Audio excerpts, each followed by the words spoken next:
എല്ലാവർക്കും നിലാവിലേക്ക് സ്വാഗതം. ഞാൻ ഇന്നൊരു പാട്ടുമായിട്ടാണ് വന്നിട്ടുള്ളത്. ഞാൻ ഇന്നും പാട്ടുമായിട്ട് വരുന്ന ഒരാളാണ്, പക്ഷെ എൻ്റെ സ്പീക്കർ ഒക്കെ മോശമായിപ്പോയി. അപ്പോൾ ഞാനിങ്ങനെ ഒരു സംഭവം വാങ്ങിയിട്ടുണ്ട് കേട്ടോ. കുറച്ചായി വാങ്ങിയിട്ട്. അപ്പം എനിക്കിതിൽ പാടുമ്പോൾ എന്തൊരു പോലെ, എന്നാലും ഇങ്ങനെ നമുക്ക് പാടാലോ. പിന്നെ അപ്പം എൻ്റെ ഈ പാട്ട് ഇഷ്ടപ്പെട്ട് കഴിഞ്ഞാൽ ബലിപ്പെരുന്നാളൊക്കെയാണ് വരുന്നുള്ളത്. അപ്പോൾ ഞാൻ ആ പെരുന്നാളിനെ കുറിച്ചൊരു പാട്ട് പാടാമെന്ന് ചോദിച്ചിട്ട് വന്നതാണ്. അപ്പോൾ എൻ്റെ ഈ പാട്ട് ഇഷ്ടപ്പെട്ട് കഴിഞ്ഞാൽ എല്ലാവരും എൻ്റെ ചാനൽ സബ്സ്ക്രൈബ് ചെയ്യുക, ലൈക്ക് ചെയ്യുക, കമൻ്റ് ഇടുക. ഓക്കെ, ഞാൻ എന്നും പറയുന്നത് പോലെ തന്നെയാണ് ഇപ്പോഴും പറഞ്ഞിട്ടുള്ളത്. അപ്പോൾ ഇൻഷാല്ലാ ഞാനൊന്ന് പാട്ട് പാടട്ടെ. ഓക്കെ.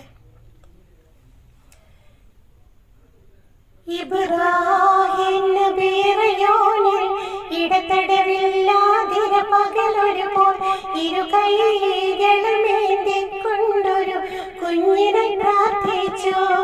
ഫലമായി ഇസ്മായിൽ നബിയുടെ ജനനം ഹാജറയിൽ നൽകി.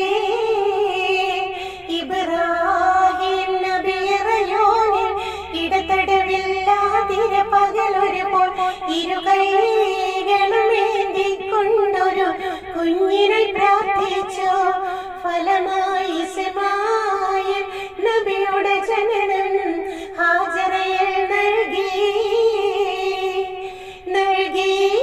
ഓരോമന കുഞ്ഞിനു നറുമണമുള്ളൊരു പൂവിന് തുല്യം നലവർ നബി മുത്തിമണത്ത് വളർത്തി വരും നാളെ കണ്ടൊരു സ്വപ്നത്താൽ കിടുകിടഞ്ഞെട്ടി വിറച്ചു ഖലീലുള്ളാഹ്.